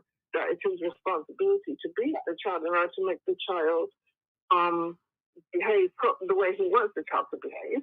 And I think a lot of it also comes from the European attitude that children are naturally evil. Right? And I don't think we have that in African traditions. I don't think we have this belief in African tradition that children are naturally evil. I think it's something, again, we learned from our oppressors. So when we look at... What do you think? Well, and Dr. Obari Cartman, of course, has been giving us some insight about how a lot of the experiences of our young people is affecting their behavior. But I think we have an opportunity to change a lot of what we have done. We've done some good things and we've done some horrible things.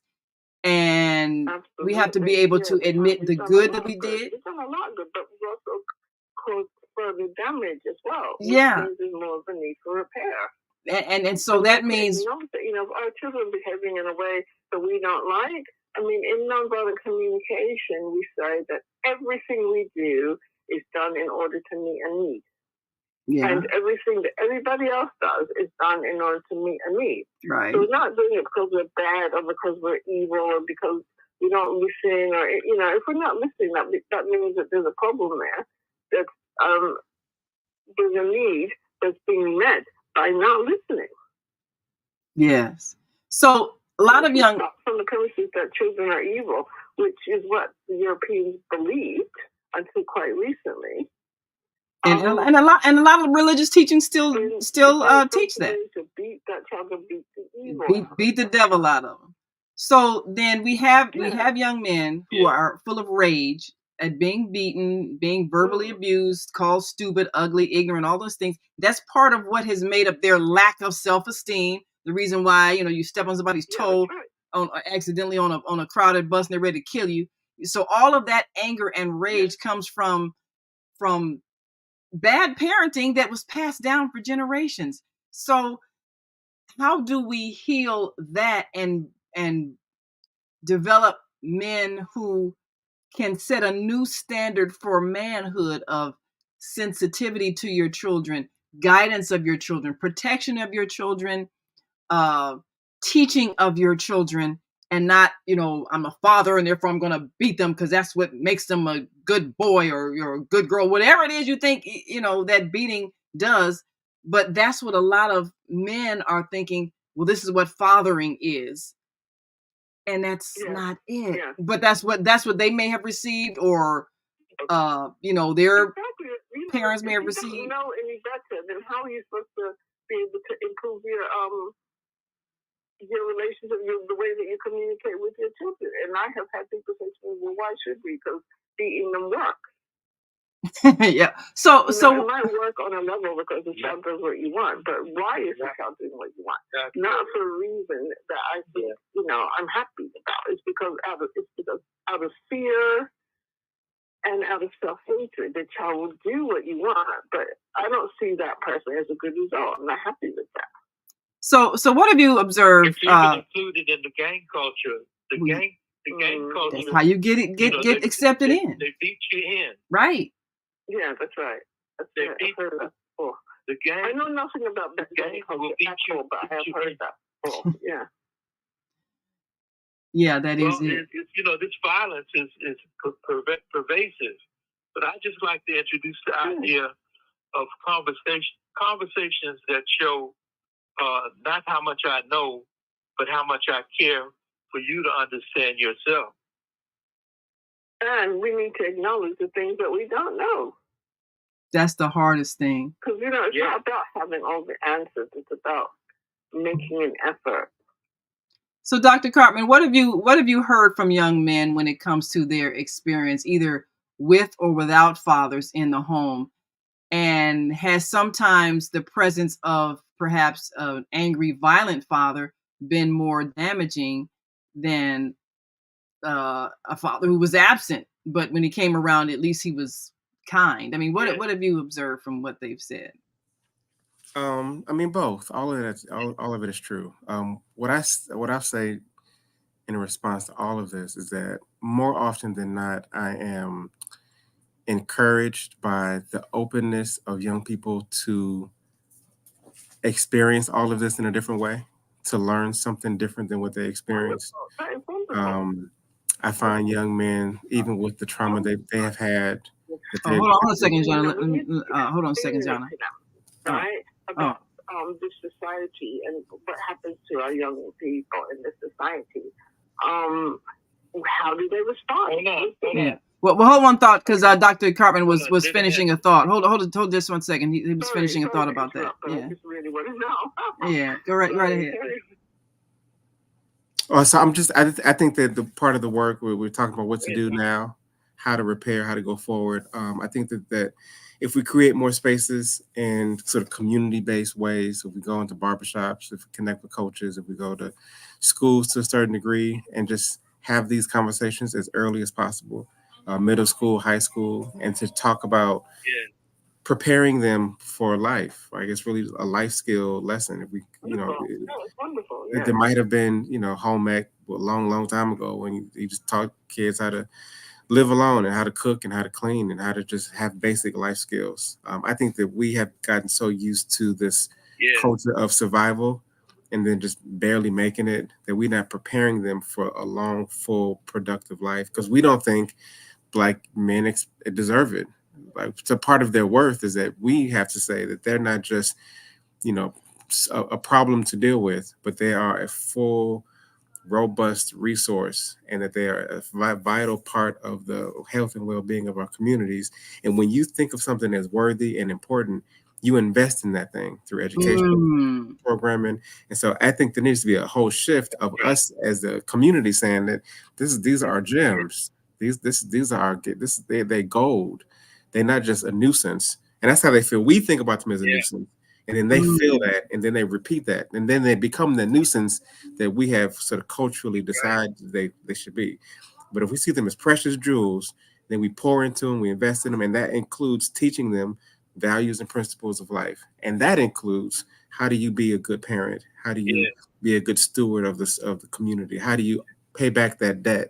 How do you pay back your ancestral debts? How do you find joy, peace, and camaraderie? How do you just live life?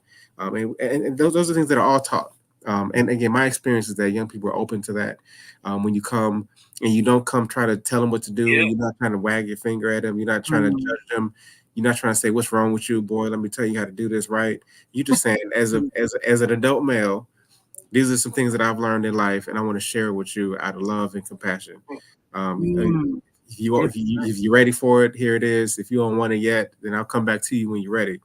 But I think there's a kindness that we can bring to the young people that they're open, they're ready, they're yearning for the guidance that we just not giving them. We too busy chastising them. Yes. That's interesting. You said that they feel I like we treat them like like a the part nuisance. Yes. I'm sorry. Go ahead. The part of coming back, because the learning curve, and sometimes we have to bump our head a little bit, but letting them know that we'll be there when they're ready. Absolutely. Mm-hmm. I like that. Yes. So let me check the switchboard. I think we've got a couple of callers. What do young men say when you start laying it down to them about the reality of living in this society and the ways that our young people are treated? What are some of the reactions that you get from them? Say that question one more time. I missed the beginning of it. Oh, thank you. Yeah, what was the question again? Sorry, say that again? Yes, yeah. You repeat the question. Okay, yeah. We have some technical difficulties. Never mind. We'll work on it. What I asked was, when you start laying it down for the young people and saying, this is what happens in our society. This is how our young people are treated. This is how we are treated as a people. What kinds of things do they say? I'll say what I hear more often than not. The two things that I hear over and over again when I do rites of passage programming, when we're doing wellness education, life skills training, the thing that I hear more often than not is no one ever told me that before, or I never thought of it that way. Right. Yeah. Those are two things I hear over and over again. And that's not a kid problem. That's not a kid problem. Yeah. If no one ever told you this before, that is a community problem. Yes. That's a family problem, a school problem, a church problem. That's the infrastructure problem. That's an ecosystem problem. That's not a kid problem. But by the time you 15, 16, 20, this should not be the first time someone broke down systemic racism to you and showed you how it lives in the music and in the food. I shouldn't be telling you that for the first time as a grown young man. You should have been seeing that and being reminded of that over and over again in your life. But if we are talking about a system designed to keep them infantilized, right? If you're trying to keep them stuck and stagnant, then I'm not surprised by that. But that becomes an observation that we must make collectively and then remedy that. They should be hearing about history. They should be hearing about culture. They should be hearing about economics. They have a very narrow view of racism, in my experience. They think about it as somebody calling you the N-word, maybe the police, maybe somebody following them in the store. And that's the extent of how they see systemic racism expressing itself in 2024. I think that they still have in their minds real racism is back in the old days when they had the white-only water fountains. But we have not done a good job of keeping up with the sophisticated ways that the racist sort of policies and practices express themselves in the everyday lives of all of us. And so it becomes harder to see, but those of us that see it have to find ways to distill that and then teach it. Who almost never talked about racism. So I really was not prepared to handle, the real world, but there were reasons for that. I think they thought that if we don't talk about racism, then it won't affect the children. I mean, I think it's naive. That's what I think they were thinking. I think we have to find a way to share what happened and what is happening with the point of view of this is what you are going to be empowered to change, because you're going to be the one that shapes the society that you live in the future. And so prepare yourself with knowledge and skills, because this is basically your job to make the world as it should be. But we need to let them know why they're experiencing certain things, even like the racism in the music industry that will put money behind music and lyrics that encourage violence or degenerating treatment of women and yourself, rather than encourage and continuously promote the positive lyrics that talk about love and God and all of these things, for them to see that you're being played, like you say, you're being I think you might have accidentally hit a button there, Brother Mike. on your switchboard. But one of the things that I mean, I even observed in high school students when I was teaching, and I was listening to some of the lyrics that they were, had in the earphones or listened to it, and then let me hear what you listen to, and it was so horrific. I nearly burst out in tears. I'm like, this is what they're being programmed in their brains, and they don't know that this is part of the racism to steer you towards self-destruction, and then steer other people toward success and control and control of finances and industry and manufacturing, and they're steering you in a way that is guaranteed you're going to feed the prison system. Do you see that? So, like you say, if nobody ever says it and it's never discussed, and they're not empowered to change it by the decisions that they make. First of all, I'm going to make a solid family decision. It's like you said, none of this is going to be fixed until we fix that foundation, which is the family. Yeah. And if a young man understands his decisions of who he gets involved with on an intimate level and how that manifests for his future, then he can make better decisions. I know too many young men in their 20s that are already in the system for child support, or with somebody that they didn't really want to be with, but now she had a baby and now I got to pay. Well, all of that was in your power to control, but nobody told you that. Yeah. So there you have it. And we've got a couple of callers on the line as well. They want to chime in, but what are your thoughts about that? I think that young men are probably aware that they can get someone pregnant. It's not like they need someone to tell them that. I'm sure that they told that, but still, there's irresponsible behavior, and I personally think that goes back generations because of the oppression, the oppression, things to do with slavery. It's a very, very deep-seated pattern. Anyway, that's my opinion. I mean, self-management of one's sexual impulse is at the foundation of what is going to happen with the rest of your life. And now you can, if you teach that to girls, but don't teach that to boys, that's still not going to work. All of us have to understand we are building a future. We're building a community. We need you to make decisions that are going to strengthen the collective. And that is an understanding that has to be taught before puberty, before your hormones are out of whack. And then you can't have a society that's constantly throwing sex at you and then say, but don't do this. Well, you're selling every product in the world by arousing people's sexual impulses so they can buy a product. So we can't be contradictory about it. Young guys who they want to play, sports, they want to play in the NBA or in the NFL, and if they are fortunate enough to get into that situation, then they basically have everything, right? Everything, the whole world is at their feet. So then where's the incentive to behave responsibly? But that's a very small number of our young people, and they aspire many of them to that. But the statistics are that very few are going to be able to get into that level. But there's so many issues that we have to address. Well, like what?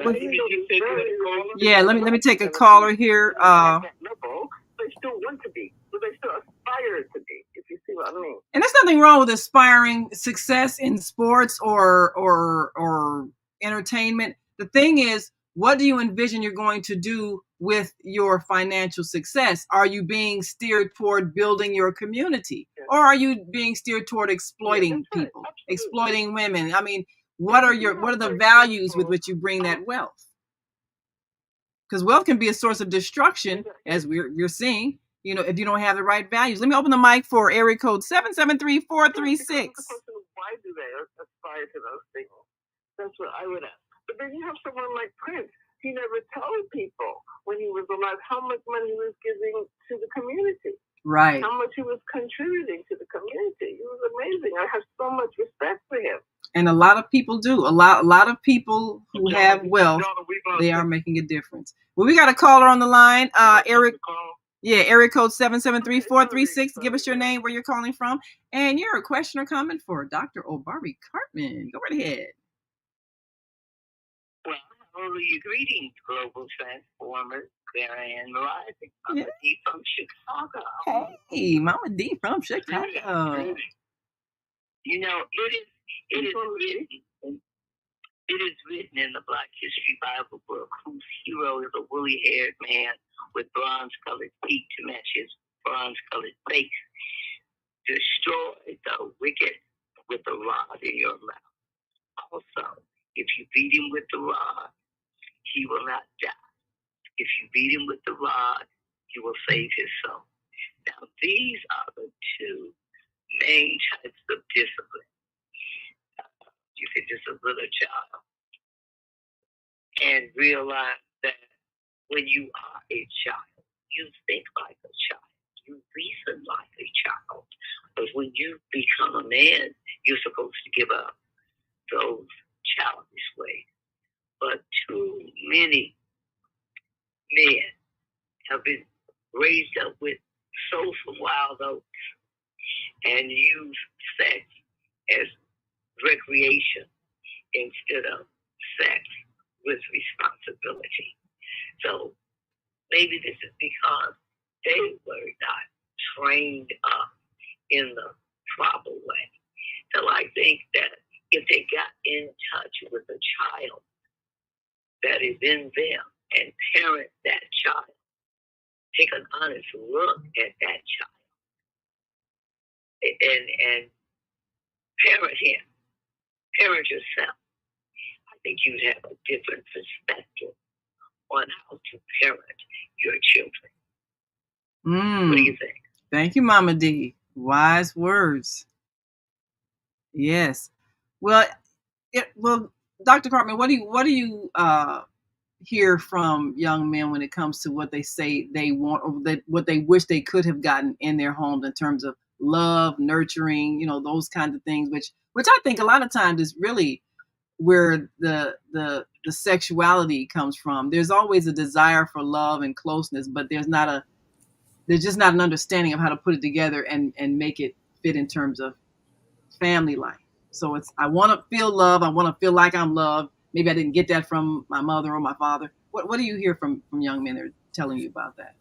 I don't necessarily always hear it articulated directly, but it's what you're saying. It's what you're describing. They won't say, "I wish that I had more love and compassion as a kid." You just see the lack of it.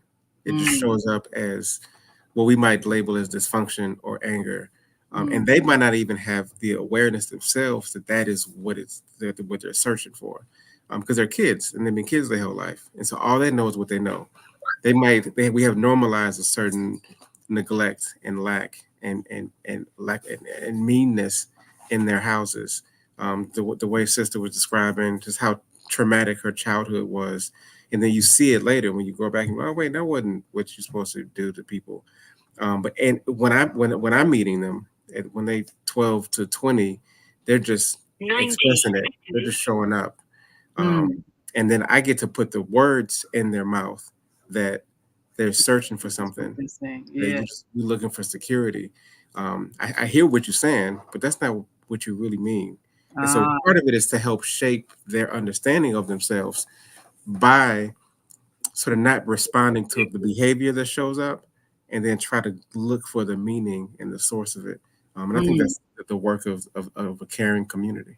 60 seconds. Well, we've only got a minute left, but I want to make sure people can, yes, thank you so very much. I want to thank Michael Hamid for sitting in for our co-host Kareem Hamid. You've been fantastic. We thank you so much for sharing your wisdom. And of course, we're going to be hearing from Zhana every first Wednesday of the month. Thank you so much. We're going to get that sound system together because we want to hear your lovely voice. I just love your accent. And thank you so much, Dr. Obari Cartman.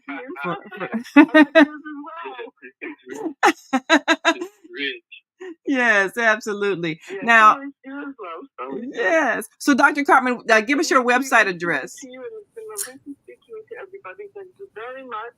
Our callers and particularly our guests and our co-hosts. Yes. And I will be back. All right. June. All right. Already. Yes, time flies. We'll see you then. Thank you so very much. And there's drobaricartman.com. Yes, that's right. Yeah. Mm-hmm. So thank you for having me. It's been a lovely conversation. Look forward to seeing y'all again soon.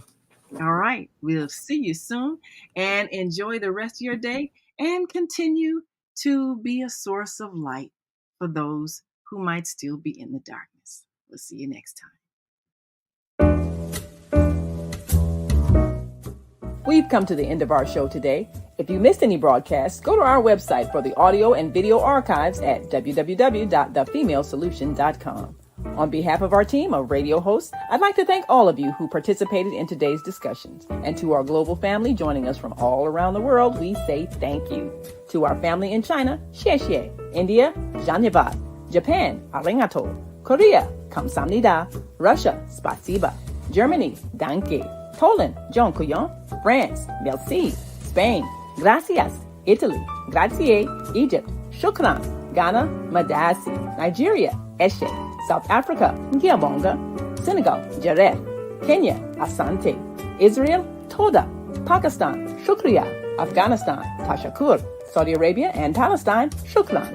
Assalamu alaikum wa rahmatullahi wa barakatuhu. Thank you, and may peace be upon you and the mercy of God and God's blessings.